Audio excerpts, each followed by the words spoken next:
Hello everyone, welcome back to the Roy's Physics. This is Engineer D.N. Roy, ex-faculty of Super 13 Bansal, 8 to 10 years of teaching experience. Okay? तो last के video में हम लोगों ने क्या सीख लिया, क्या पढ़ लिया? Application of Gauss theorem. क्या पढ़ लिया? Application of Gauss theorem. अब हम लोग क्या करेंगे?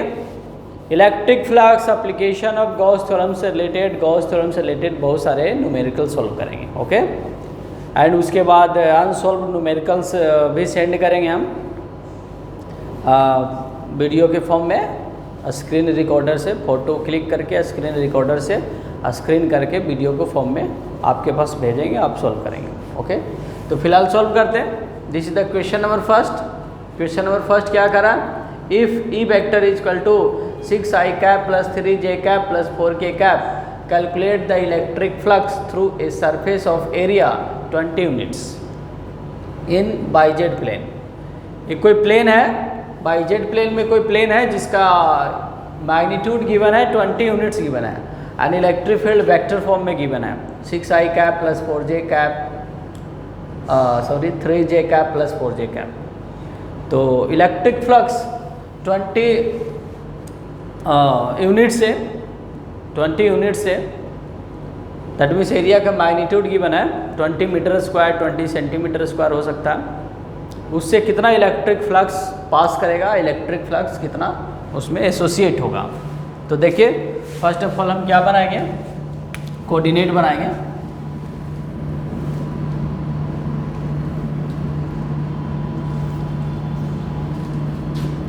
एक्स एक्सिस हो गया, वाई एक्सिस हो गया, जेड एक्सिस हो गया. ओके?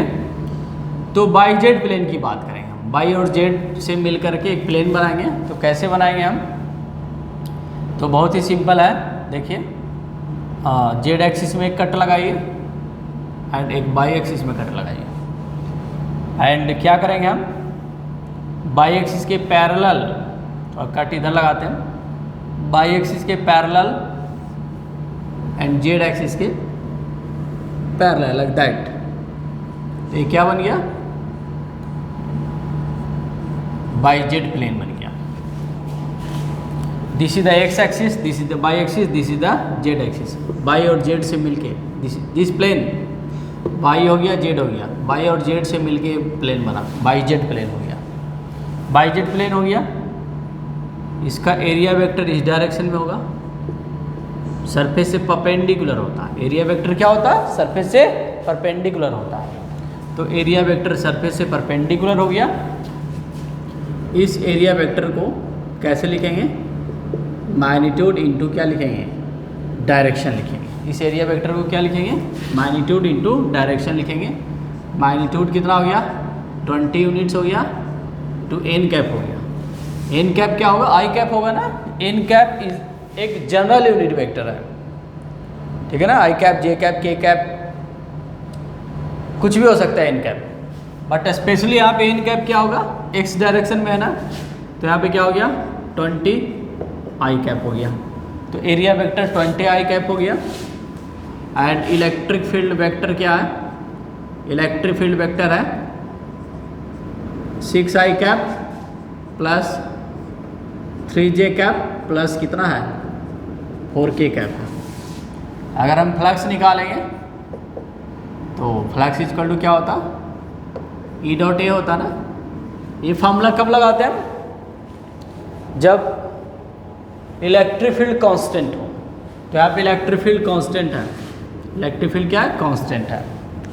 आप यहाँ पे यूनिट भी लिख सकते हो. चलिए यहाँ पे यूनिट नहीं लिखा तो रहने दीजिए. इलेक्ट्रिक फील्ड कांस्टेंट है. 6, 3, 4 ये सारे कांस्टेंट है ना. अगर इसमें एक्स लगा रहता, वाई लगा रहता, जेड लगा रहता तो फिर वेरिएबल हो जाता. तो फ्लक्स का फार्मूला ये होता है E dot A. E dot A is equal to कितना? 6i cap plus 3j cap plus 4k cap हो गया डॉट 20i कैप हो गया. डॉट प्रोडक्ट कैसे करते हैं? आई कैप को आई कैप के साथ मल्टीप्लाई करेंगे तो 6 इंटू 20. इसमें जे और के कैप तो है ही नहीं, तो ये आंसर हो गया 120 यूनिट लिख दीजिए, 120 यूनिट आ गया, इतना यूनिट आंसर हो गया। तो बहुत सिंपल है, बस आपको इस चीज़ को इमेजिन करना है। 20 यूनिट्स है एरिया वेक्टर का मैग्नीट्यूड, किस डायरेक्शन में, बाई जेड प्लेन में। दैट मीन्स एक ऐसा प्लेन बनाइए जो बाई और जेड एक्सिस से मिलके बना हो, बाई और जेड एक्सिस से मिलके बना हो, लाइक दैट। सेकेंड क्वेश्चन, तो जब एरिया वेक्टर आपको मिल गया, इलेक्ट्रिक फील्ड तो पता ही है, दोनों को डॉट कर देंगे, phi equal to E dot A होता है। Question number 2, a circular plane sheet of radius 10 centimetre, ये सर्कुलर प्लेन शीट है, radius 10 centimetre, is placed in a uniform electric field of 5 × 10⁵ newton per coulomb. Electric field का magnitude given है, making an angle of 60 degree, और जो plane है ना 60 degree का angle बना रहा विथ द फील्ड, किससे, फील्ड से, इलेक्ट्रिक फील्ड से 60 डिग्री का एंगल बना रहा। Calculate the electric flux through the sheet. तो इलेक्ट्रिक फ्लक्स पूछा है, तो ये भी बहुत सिंपल है, गिवन है, देखिए क्या क्या गिवन है। एरिया का मैग्नीट्यूड निकालेंगे हम पाई आर स्क्वायर करके, सर्कल है ना, सर्कुलर है, तो पाई आर स्क्वायर हो गया 3.14 इंटू आर का स्क्वायर, 10 सेंटीमीटर तो मीटर में कन्वर्ट कर देंगे, 0.1 का स्क्वायर, तो एरिया आ गया। एंड इलेक्ट्रिक फील्ड भी गिवन है, इलेक्ट्रिक फील्ड कितना गिवन है, 5 × 10⁵ न्यूटन पर कूलम, ये इलेक्ट्रिक फील्ड गिवन है, ठीक है, इलेक्ट्रिक फील्ड इतना गिवन है। एंड एक चीज़ और गिवन है, थीटा गिवन है, थीटा कितना गिवन है, 60 डिग्री। बट जो हमारे पास फार्मूला होता है फ्लक्स का, ई डॉट ए का जो फार्मूला होता है, इसको ब्रेक करोगे आप तो क्या होगा, ई ए कॉस थीटा होता है ना, ई डॉट ए को ब्रेक करेंगे तो ई ए कॉस थीटा होगा। थीटा क्या होता है, ई और ए के बीच का एंगल होता है, एरिया वेक्टर, और एरिया वेक्टर का डायरेक्शन क्या होता है, प्लेन से परपेंडिकुलर होता है, प्लेन से क्या होता है, परपेंडिकुलर होता है। जैसे देखिए यहाँ पे,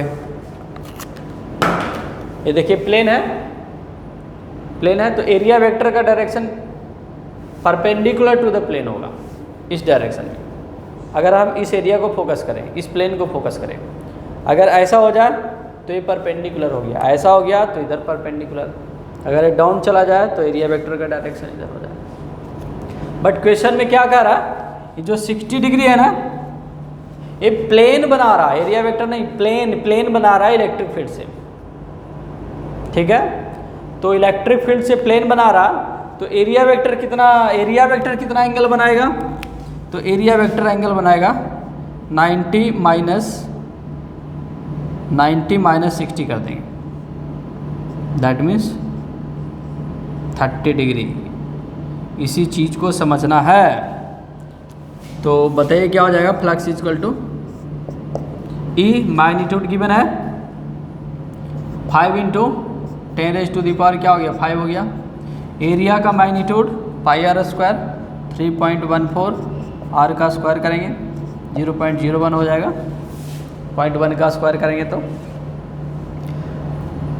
इंटू कॉस 60 इंटू कॉस 30 कर देंगे, बिकॉज यहाँ पे जो थीटा होता है ना, electric field and area vector का बीच का एंगल होता है, electric field and area vector के बीच का एंगल होता है, ठीक है। बट क्वेश्चन में जो 60 डिग्री की बनाया वो प्लेन बना रहा है इलेक्ट्रिक फील्ड से। जैसे इधर आप समझिए, थोड़ा सा देखिए, अगर इलेक्ट्रिक फील्ड का डायरेक्शन इधर है और ये सर्कुलर एरिया ऐसा कुछ है, ये सर्कुलर एरिया है, ये परपेंडिकुलर है, electric field and area vector perpendicular है, तो प्लेन परपेंडिकुलर है, एरिया वेक्टर नहीं। Electric field and area vector के बीच का एंगल 0 है, ऐसा कुछ है।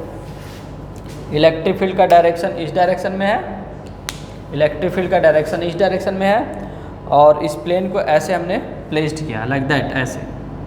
तो ये प्लेन तो परपेंडिकुलर है ना, किससे, इलेक्ट्रिक फील्ड से। This plane is perpendicular to the electric field, this plane is perpendicular to the electric field, तो area vector and electric field के बीच का एंगल क्या है? एरिया वेक्टर कैसे निकालोगे? 90 minus angle made by plane with electric field 90, इसका मतलब 0 आ गया। तो सेम एज ये जो प्लेन बना रहा 60 डिग्री का, मेकिंग एन एंगल 60 डिग्री। देखिए circular plane sheet of radius 10 centimetre is placed in uniform electric field of 5 × 10⁵ newton per coulomb, making an angle of 60 degree with the field. Plane बना रहा है 60 degree, तो area vector कितना बनाएगा? 90 minus 60 कर देंगे 30 हो गया, जैसा कि अभी हमने इसमें समझाया आपको। बस इसको सोल्व कर देंगे, इसको सोल्व कर देंगे, आंसर आ जाएगा, फ्लक्स आ जाएगा। 5 × 10⁵ हो गया, 3.14 हो गया, इंटू 0.01 हो गया। cos 60 का वैल्यू कितना होता है? √3/2 होता है। इसको सोल्व कर देंगे। देखिए प्रॉब्लम नंबर 3, क्वेश्चन नंबर 3 क्या कह रहा? A cylinder is placed in a uniform electric field E vector with its axis parallel to the field so that the total electric flux through the cylinder is 0. Question क्या करा? A cylinder is placed in a uniform electric field E vector with its axis parallel to the field। कुछ ऐसा है, एक cylinder बनाइए,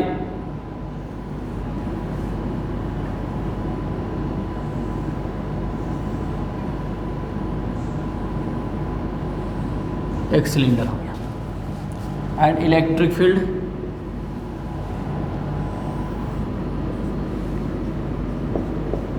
इस direction में,